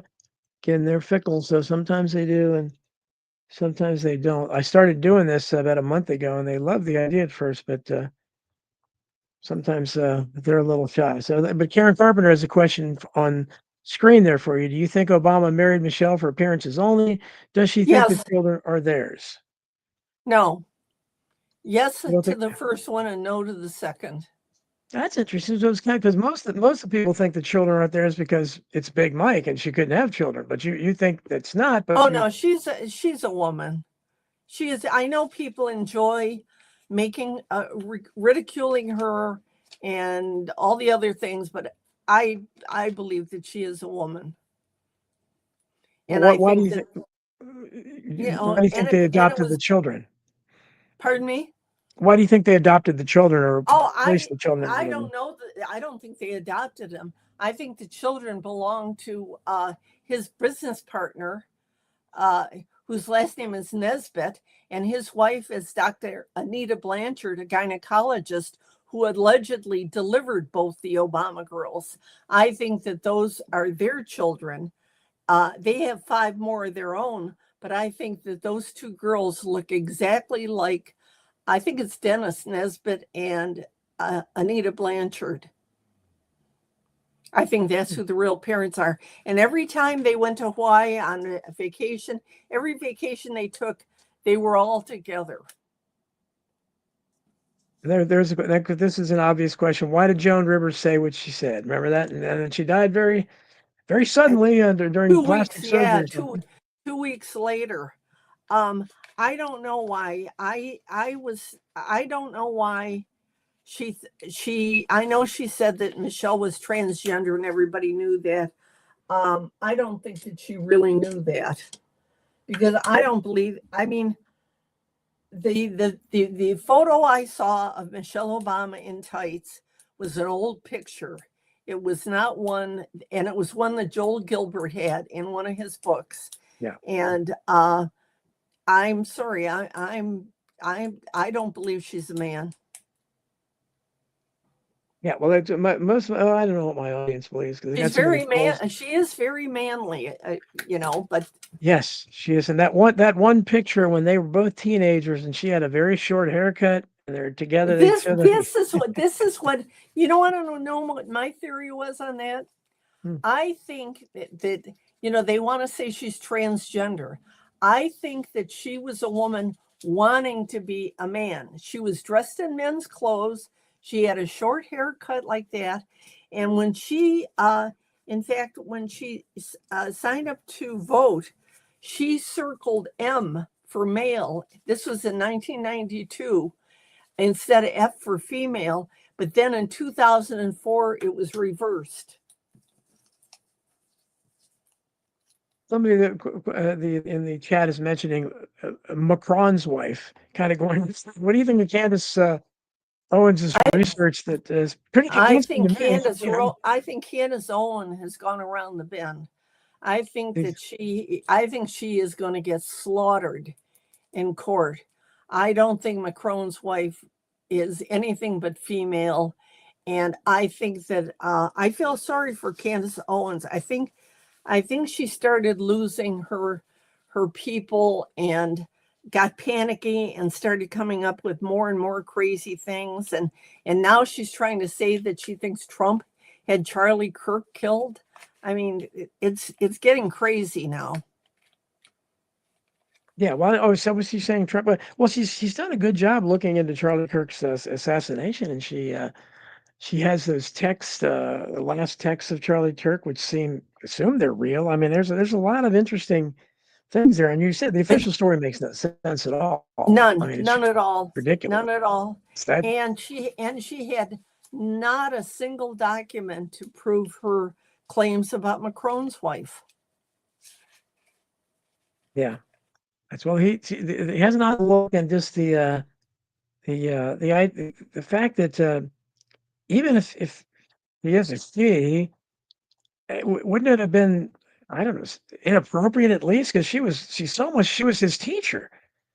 Oh yeah, she's what 26 years older than him. Yeah, so I think he was 16. Yeah, she was 32 when he was 14 or 15 when she met him in school. Yeah, it's a little odd.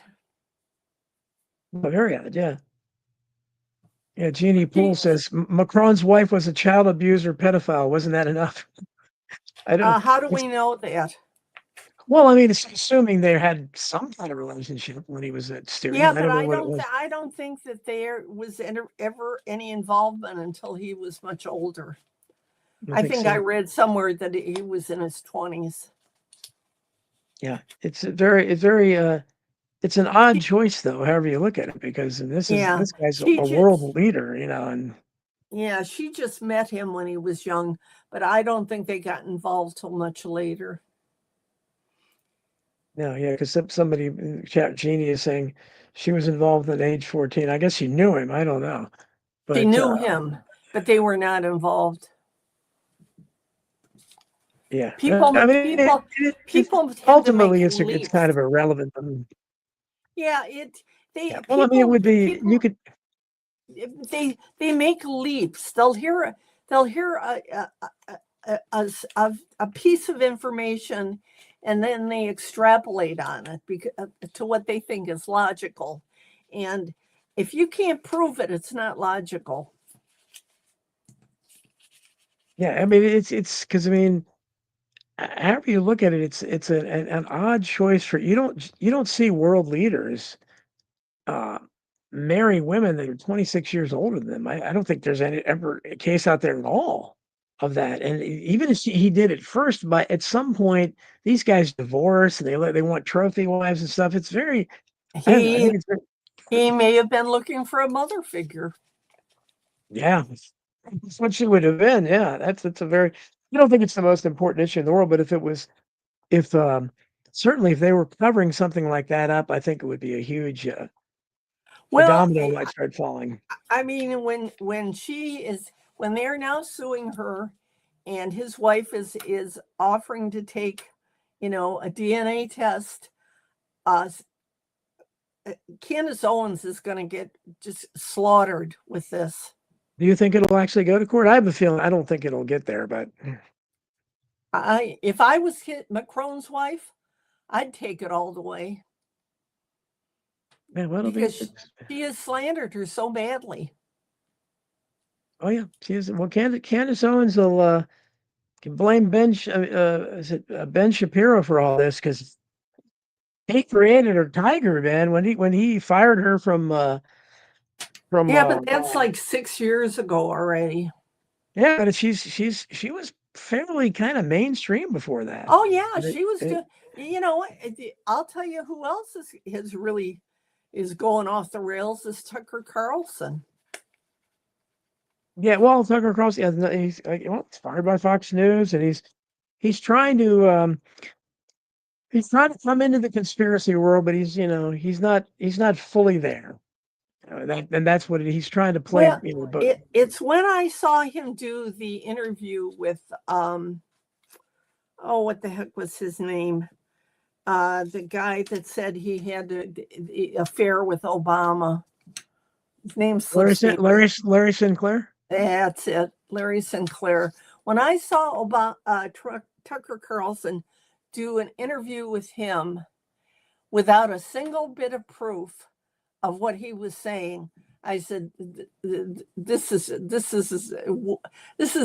bridge too far. This is crazy." When did he do? I haven't seen him do. Was that recently? That was like a year ago or so. Okay, because Sinclair goes way back. That was when Obama was first. He was trying to get his story out there when Obama was running. He even wrote a book. Yeah. Yeah, his complaint was he contacted the Obama campaign because they were saying Obama had never done drugs since he was in high school. Right. And he took umbrage with that and wanted them to be truthful and say, in 1999, I was doing cocaine with them in the back of a limousine. Yeah. And he got a phone call back from Donald Young, who told him that he and Obama were together. And it wasn't long after that Donald Young met his great reward. Yeah, that's it. So what did when Tucker questioned it? Because do you believe? He had the same story he always told. Then he went there and was looking for a good time, and the limousine driver made a call, and Obama showed up, and that Larry Sinclair supplied $250 to go buy cocaine, and yeah, we have Jason Barker has. I have to see proof. I don't take anybody at their word anymore. Oh, good. Yeah, we should vet these things. And Jason, good to talk to you, buddy. We have a question for Susan. Jason, you there? Oh yeah, I had a couple things. I wanted to address some of the troll. Yeah. Can you hear me, brother? Yeah, I can hear you. Can you hear me, Don? Yeah, I can hear you. Okay. Fine. Yeah, I'm down in my workshop, so I'm on the laptop. I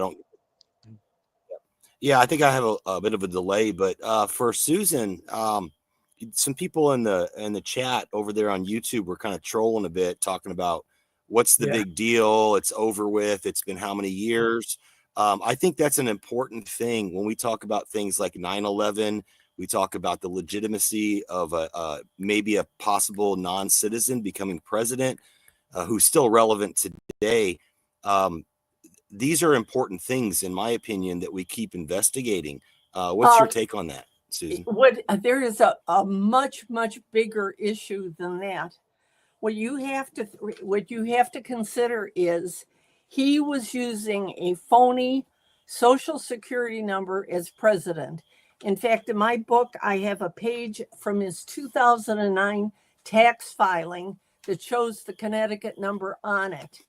That means that everything he did in office was done illegally.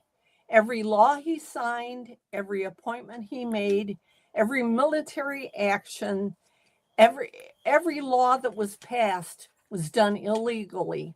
Some of those laws are still in effect. That's what the problem is. Not that it's something out of the past and it's goodbye and forget about it. It's a tragedy what has happened. And people don't take it, they still don't grasp what has been done to us. Yeah, no, that's what do you think of that, Jason? Can you hear Jason? That's exactly why I stay on those topics as well. And let's talk about what's going on today under the Trump presidency. A lot of people like what he's doing, but it's based in a lie, which is the 9/11 official story, which was where we got the Patriot Act, which was pre-prepared before the event. So if we can prove these things in history that set precedent, yes. Yeah, that was my point, was that I think, for the trolls and for anybody who thinks that George Bush was not involved in the planning of 9/11 is deluding themselves. He wanted to go to war in the Middle East so badly that he had to come up with a tactic to get the American people riled up. Just like World War I, they used the Lusitania. World War II, they used Pearl Harbor. Yep. In 9/11, so 9/11, every plane in the country is 35,000 planes landed, and we're down for 2 or 3 days. However, on 9/12, 250 Saudis from different places in the country, planes left to take them back home. The Saudis had 16 of the 19 hijackers. And do we go and attack Saudi Arabia? No. The Bush family has been tight with the Saudis forever. We go to war. Cheney's company, Halliburton, had a cutout called KRB in Texas. They made $40 billion in the war, and there's another $60 billion that can't be explained. Bush did, all you have to do is look at Bush as he's reading to those kids, and they come and tell him that there's been an attack. But then there's a 20-minute delay where he continues reading to the children. Mm-hmm. Didn't that strike anybody odd? Well, the problem was one of the planes was 20 minutes leaving late. Yeah, there's no question. So have you done any independent investigation of 9/11? I mean, it's certainly that we might know. It's, how do you do it? I mean, you call the FBI and say, hey, send me your paperwork. I mean, it's so hard to get. What you have to do is you have to find the pieces. You have to treat the whole thing like a puzzle. You have to find a document here, a document there, a document here, there, and everywhere, and put them together to prove it. I think the only thing we can ever get to a resolution on 9/11 is that the official story is bogus. I talk to people about this all the time. I was an engineer for many years in the Army. I'm part of the Architects and Engineers for 9/11 Truth movement. I signed up for that. The one hugest piece of information for me was the dust. The dust was spread all over the city. So the buildings, I'll put that in plural, did not fall in their own footprint. They were kind of like exploded out into the entire city, which is still causing people to have mesothelioma and stuff like that today. And that's what your tunnels to towers is for, to help those people out. But there is hardcore microscopic evidence of vitrification, which means thermite was used. It's hands down irrefutable. It only occurs in two things. It's either thermite or a volcanic eruption. And we have the doggone evidence, right? Because they couldn't get rid of all of it. So what I can say for a fact is that the two planes did not bring down 3 towers. I can tell you that for a fact. So the most we can get out of 9/11, what evidence we do have, because Rudy Giuliani cleaned up all that evidence in record time. You never do that. You tape it off and it's a crime scene, right? Yep. You don't let nobody in there. They did the exact opposite and cleaned it up right away and sold that scrap metal to China. And it's probably in your Tesla now, if you want to be honest with it. But no, yeah. But anyway, the thing that I know for certain, and I think it's the only thing we'll ever get from 9/11, is that what they told us was a lie. And you can go back to Operation Northwoods, which me and Chris Graves did an extensive report on. We read the unredacted document for the entire document and went through the plan, which then later Kennedy was killed after. So you can, put 2 and 2 together there if you want. But what I know is our government lies to us. And I wanted to jump in tonight because the trolls are like, why are you still bothering with this? Why are you still talking about this? It's old news. Well, it's important news because it sets precedent, and we have Not things. old news. Yeah, it's not old news. It sets precedent. It sets precedent. Right now, we see the martial law across multiple cities where they have heavy gun control. People who were born in this country are getting taken away to countries they don't even speak the language. I know. Because of things that were set up back from 9/11 through the Patriot Act, which is a lie. Right. It was the worst thing that they could have done to this country was the Patriot Act. One of the first things that alerted me to the fact that it was probably a setup was that if these terrorists really wanted to cause havoc on this country, they would have waited and taken a plane an hour later, because 1 hour later, instead of 3,000 people in those buildings, there would have been 50,000. But apparently 3,000 was acceptable. Susan, what's interesting about that is I know a lot of people that worked in and around that area and in the Pentagon, where the Pentagon was hit. I personally knew a guy that I served with in Okinawa in the Army, and he was supposed to be there that morning, and he wasn't. There are so many, like thousands of stories of people that were told, don't come to work today.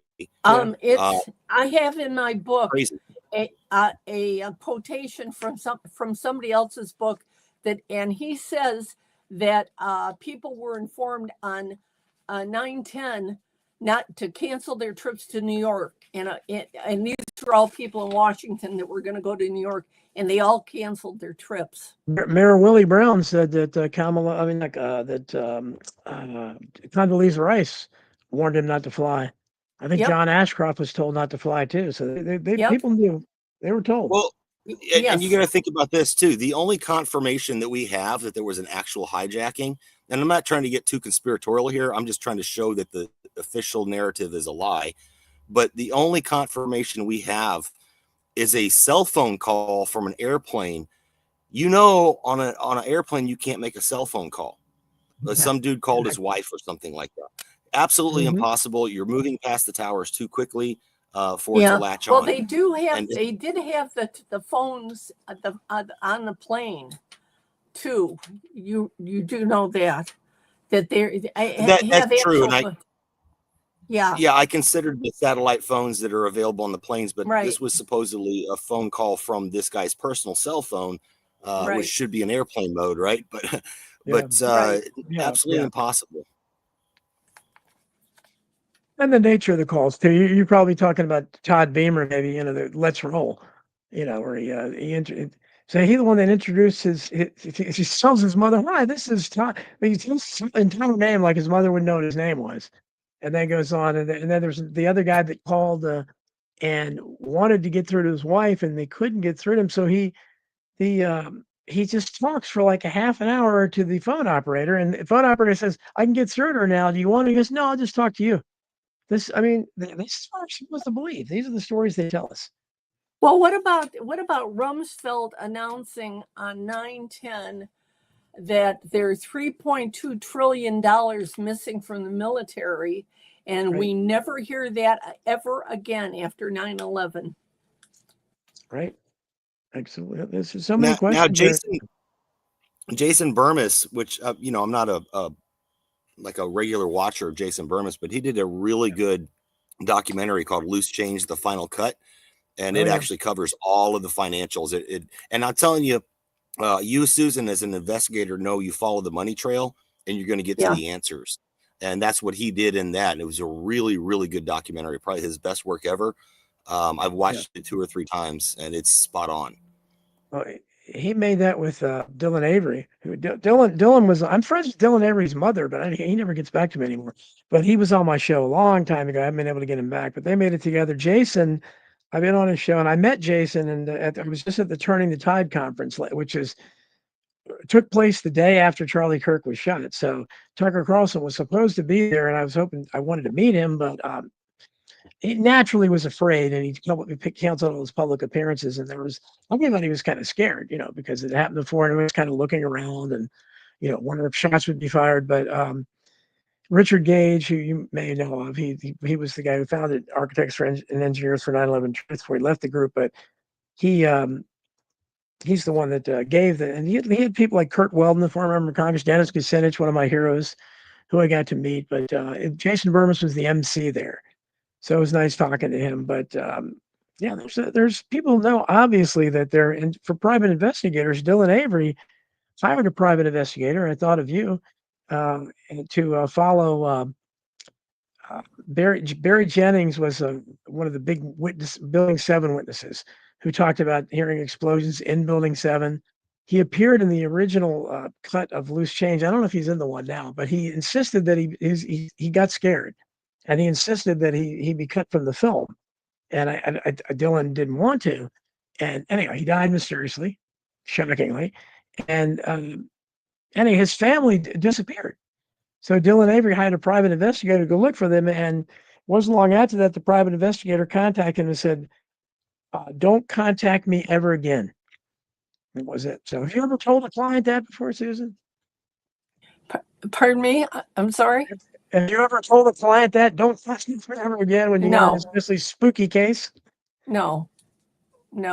Hey, Don, before I jump I can guess here, because I know I can guess that the investigator Yeah. was concerned about the family, and but no, I've never said that to anybody. No, I just said. What'd you say, Jason? Jason, before I jump out of here, Don, I know I have a delay here. I'm sorry, brother. I'm on my laptop down in the garage. But Okay. The last question I had for Susan was, I did some deep diving, following the money type stuff with Obama. And remember the paddleboarder that was his chef?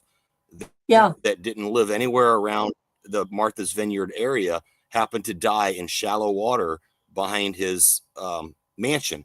I looked into that, and it was because of the massive coverage that CNN and Fox News did. I was able to get the location by using Google Maps to find the actual home. I looked up the Zillow report on it, which is interesting. And you'll see that before Obama bought that house, it was valued well above the homes around it, and it dropped significantly in value, and he snatched it up, which is a savings on annual property tax and whatnot. I think this is why these things are important, to follow the money, because we're seeing the motivation. I do have all that information, Jason. And he would not have bought it. He doesn't buy anything. He does not own that house in Hawaii. His business partner does. He bought it in 2015, and Obama, prior to retend, he bought it for $19 million in 2019. He did not. He does not own, and his name's not even on the title.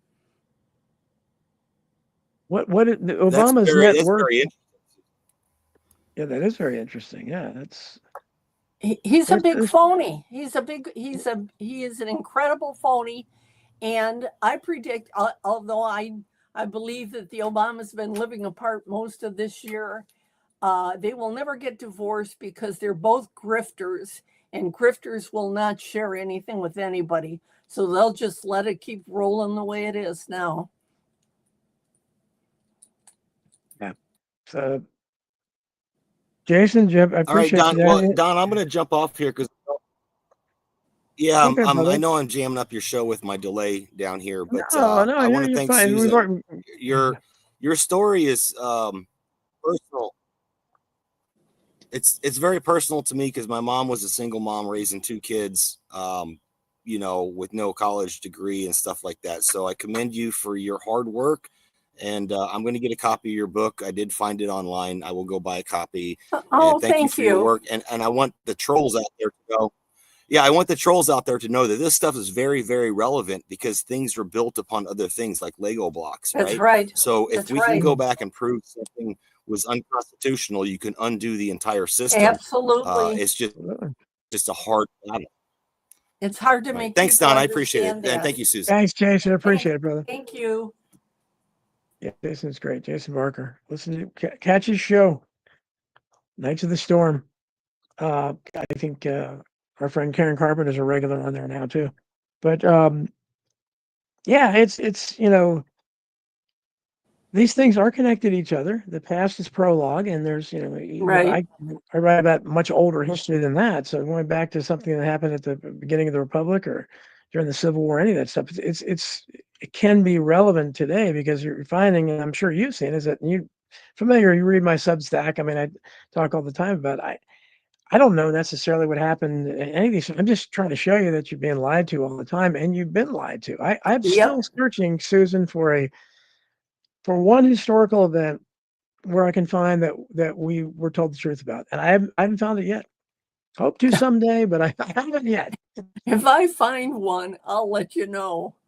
I haven't yet either. No, just so when people, they think you're we're being cynical or whatever, but it's true. We're lied to about everything, and there's it's inescapable. What other conclusions can you come to? I put the chat in there twice. Would love to hear from more of you. We still have about 20 minutes left, close to it. So feel free to jump in here. I'd like to spit. I don't think I'd entertain a troll if they come in. Who knows? But Oh, I don't think they're please, going to. yes, Yeah, get a Susan wants a troll. naysayer. Yeah, get a troll. That's the one thing on Substack or here. I don't have naysayers. It's amazing that I don't have any. I don't have very seldom do I have anybody arguing with me. I do. It's like this trolls. They're not real Yeah. opposition. They're people being crazy, like Richard Attenborough. I guess where'd you get that name from? Hollywood actor. But I'd love to meet Licky all over 25 cents. Jump in the chat, please. It's been really cool meeting people like that. But so, how long have you been reading my Substack? How did you discover it, by the way? I forget. I have been writing for a couple of years now, and a little over 2 years, and started for the longest time. Maybe I had 3 or 4 people reading it, and I found it really interesting. I wrote a Substack article about something called the Mega Group about a month and a half ago, and it is about a group of Jewish billionaires who are controlling the country and setting up, in fact, even setting up Jerry Powell to be replaced with one of their own.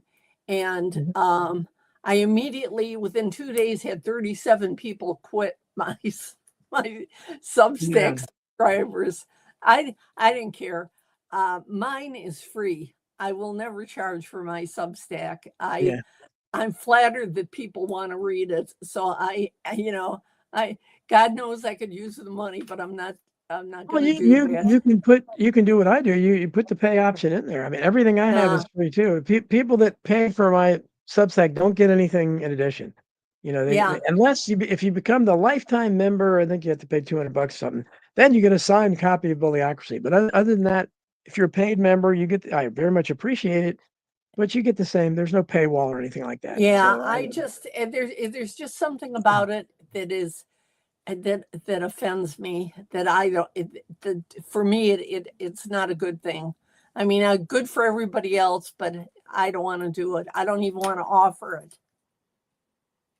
Yeah, no, that's fine. But I mean, it is because people can if they want to contribute, they can. And it's very nice.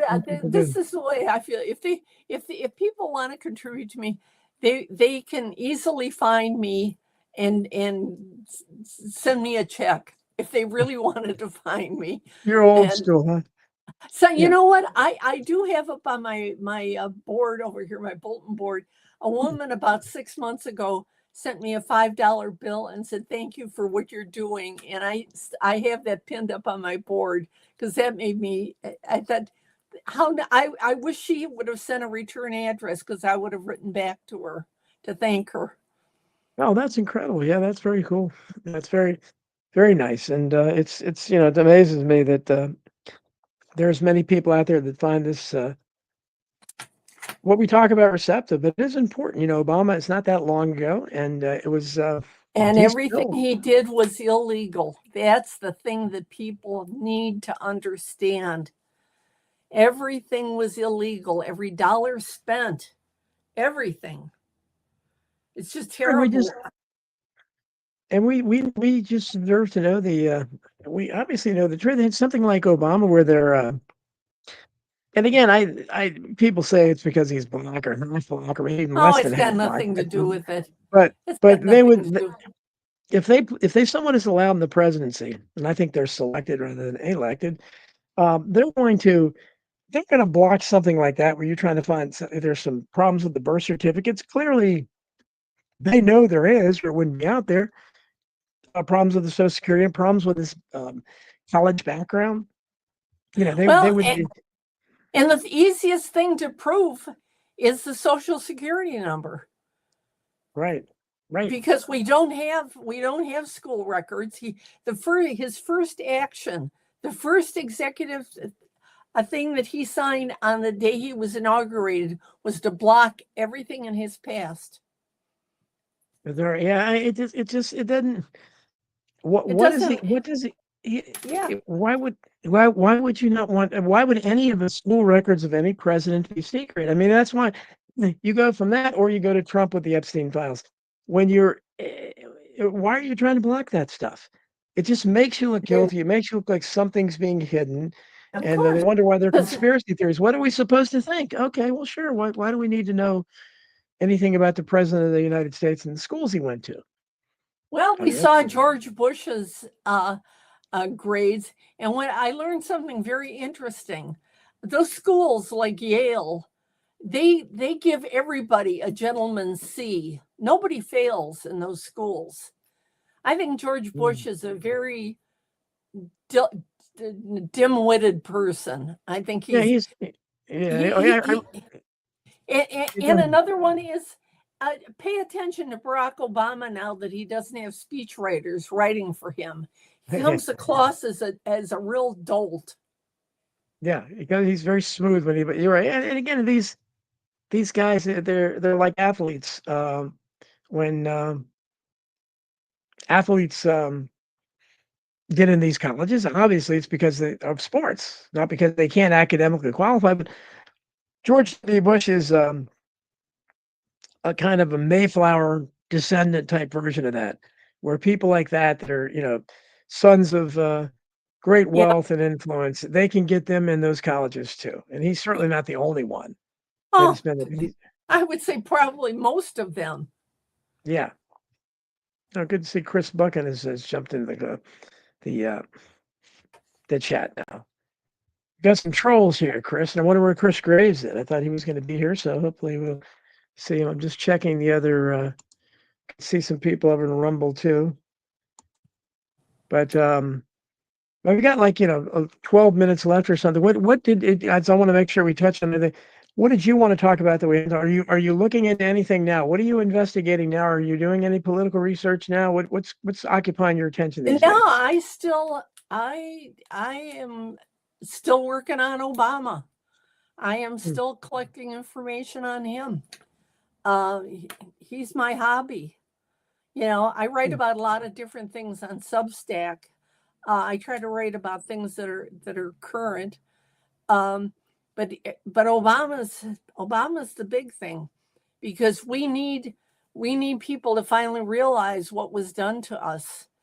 I don't have the document, but I was told that somebody that worked at Occidental looked at his papers and he got in there on a foreign scholarship. And which, unfortunately, the woman was too nervous to make a copy of it, which I can understand. I wouldn't have been too nervous. I would have made a copy of it. Susan, what is your Substacks? I'm going to put it in the chat, or people are asking. What is your Substack? I think it's just you just put. I think it's just my name and .substack.com. Okay, that makes sense. That's what mine is. Yeah. Mine's Donald. Yeah, so that's probably it. Yeah. Yeah, I think it's just my name.substack.com. Okay. And again, my book on Amazon is The Rubbish Hauler's Wife versus Barack Obama, a true story. I think And that was when big hair was in style in 1971. Yeah, boy, I should have realized that was a that hairstyle would have gone back then. But for some reason, I'm thinking, I don't know. That's you put a picture on when you're because when was the book published? This was 2.5 years ago in May of 2023. Okay. And you said Jack Cashel designed the cover? No, Joel Gilbert. Joe designed- Gilbert did the that's incredible. Yeah. But actually, Jack did write the preface. Okay, cool. Very cool. I'm very fortunate. I've made some really good contacts over the years. I've made some really good friends. You have. I mean, that's amazing. This is good. A lot of them I've had on my show. Like I said, Jack's TWA book. That's when I first started with him, and it was great. Essential reading. And then I had him on with. He wrote about white flight that a couple of years ago I thought was really interesting. Untenable. Untenable Yeah. was the name of it. Yeah, we had a nice conversation about that, and then I had him on about the Ashley Babbitt's Right. book, and then I had Ashley Babbitt's mom, Mickey, with this. I've had her on my show a couple times, and I had a lot of the January 6 people on, but still trying to. I haven't been able to get her since they had the pardons. But let's see if we have anything else in the chat here. Well, those numbers are just ridiculous. I don't know, Susan. You came in. They did some crazy updates in StreamYard. You've got 2 screens, numbers fluctuating all over the place. A bunch of. It's probably just one troll with a bunch of different names. But I usually don't get that though. That's flooding the chat room. So interesting stuff. It must be the subject matter. So did you ever make it? I mean, you probably couldn't do it, but you maybe think of trying to approach the Obama's daughters or try to contact them or something? No. No. Sure. I have toyed with the idea, and I don't think I'm going to do it, but I have one of the chapters in my book is all actual investigations I did to demonstrate to people how you go about to do an investigation. And I had toyed with the idea. Now I've done this work for 32 years. I toyed with the idea of writing a book of nothing but investigations. And then I remember how hard it was to format the book for Amazon and talk myself back out of it. Well, it's too bad you don't have any contacts in Hollywood. Well, Joe Gilbert maybe, but your story I think would make a compelling film or something. I mean, just the even without the performance, you couldn't. And I think they would go for it with the single mother, widowed at age 30 when your husband was murdered. Probably mom involvement there. So tell a little bit more about that. After that happened, he was 7 kids, so you probably couldn't do much. Did you try to? Well, it's all right. I'm going to make it even more interesting for you. Yeah. When my husband had an ex-wife with 2 children, we had 7 children, and and this all came out after he died, and it added to the misery of him dying. It was the humiliation on top of the misery. He had a girlfriend who, while I was having my 7 children, she had 5. So he had 5 kids with her. Yeah. So one of the big headlines in the Cleveland Plain Dealer is rubbish hauler leaves 3 wives, 14 children. And none of my children, none of my friends none of my family knew about the girlfriend because I was so angry and so humiliated by the whole thing that I never said anything. So everybody found out on the 6 o'clock news. Susan, it's awful. But again, I stress Hollywood would love this story except for the Obama part. That's what's going to kill it because Oh yeah, well, yeah, That's book 2 of the two books that Jack's talking about here. We have Sam who is in the chat here near the end of the show. You got a couple minutes, Sam. What do you got for Susan? Hey, Sam, or not Sam, I'm sorry, Dawn. I just was able to make it work. I don't know if you can hear me. Can you hear me okay? I can hear you. All right. I don't know why I couldn't make the link work for the last 15 minutes. Like I was trying to, I save it, edit it, and it just finally worked Yeah. for me. I don't know. Yeah, I've been, StreamYard is messing up today, yeah.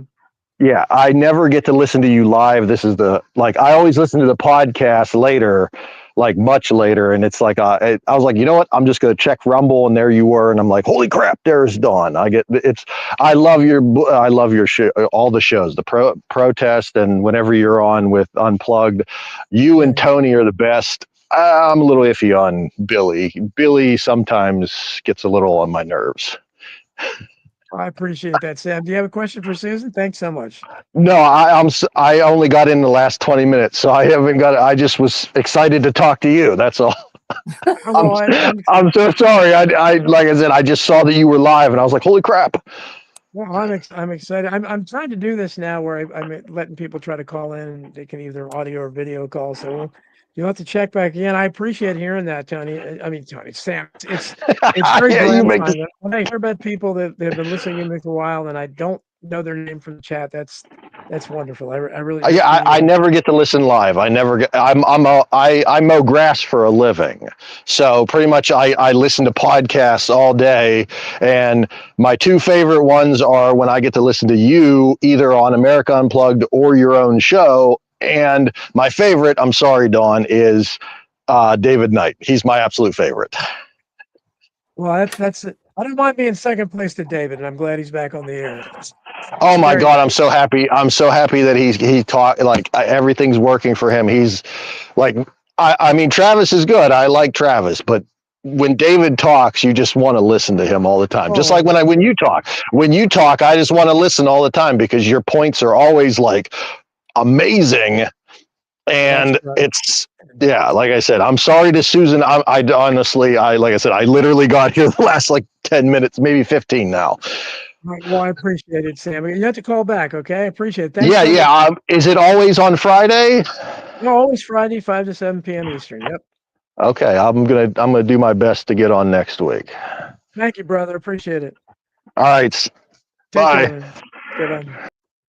Sorry about that, Susan. I was expecting a phone call. It's nice getting that call, but so we're but again, this is just this is such a human.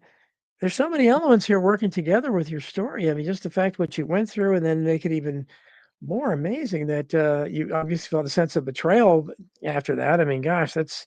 But did they arrest did they convict anybody for killing your? Or was it just a mob thing? Oh no, he Danny Green, who well-known gangster in Cleveland, pleaded self-defense. He said that my husband had come looking for him, and he was out running, and that my husband was a passenger in a car and fired a gun at him, and he returned fire and killed him. None of it made sense. He did go to trial. They appointed the newest prosecutor to handle the case. And then the judge had a directed verdict to throw it out because he said the prosecutor had not proven his case. And 15 years later, I learned that all those years that Danny Green was an FBI informant. So there was nothing going to happen to him. But that did not make life easy for me. It certainly doesn't. You're amazing. It's an inspirational story because you were able just losing your husband in any way at age 30 and 7 kids to support, let alone the other stuff. You find out he had his whole other life and 5 more kids, and that's got to mess with your mind. And the fact he was murdered in a mob hit. I mean, this is amazing stuff, Susan. It really is. And all at one time that you were able to raise your kids normally, kept them all out of jail, amazingly enough, which is under those circumstances, it's incredible. Jack Cashel asked me one time if I ever thought of running away, and I looked at him and I said, I didn't know that was an option. Well, I mean, I don't know that people could blame you. That's just incredible. And you didn't have help from your family. And You know what? I take great pride when I see all these arrogant people on TV bragging about who they are and what they've done. And I know that there's not one of them that could have taken my position with 7 little kids from 10 to 14 months with no Mhm. money and get them raised. And with the Mm. help of God, I did. No, I certainly would certainly second that. I mean, that's just amazing accomplishment. And so we're just about out of time. Give your links again, say the name of your book again, and anything else you want to close with. For anybody who has read Hillbilly Elegy and thinks it's a better book than this one, they're wrong. He was surrounded by people that loved him. And although he had a hard time, he had a lot of help and a lot of support. And I had none of that. And his book's a bestseller. And I'm just thumping along on Amazon, selling them one at a time. Well, God bless you. You're incredible. And again, the name of your book again is The Rubbish Hauler's Wife versus Barack Obama, A True Story. wonderful. And your Substack is susandaniels.substack.com. So follow her, check out her book. Just an incredible, inspirational story, Susan. You're wonderful. You have great attitude. Thank you. Thank you. I'm in awe of you, and I appreciate you reading me, and I'm glad I got to meet you through the comments, and I'm glad you came on my show. So I really appreciate it. Oh, I appreciate that you wanted me. Thank you very much. It's been my pleasure. Well, that's wonderful. Thanks so much. And just keep contact, please. And thanks everybody for listening to I Protest. We'll talk to you next week, same time.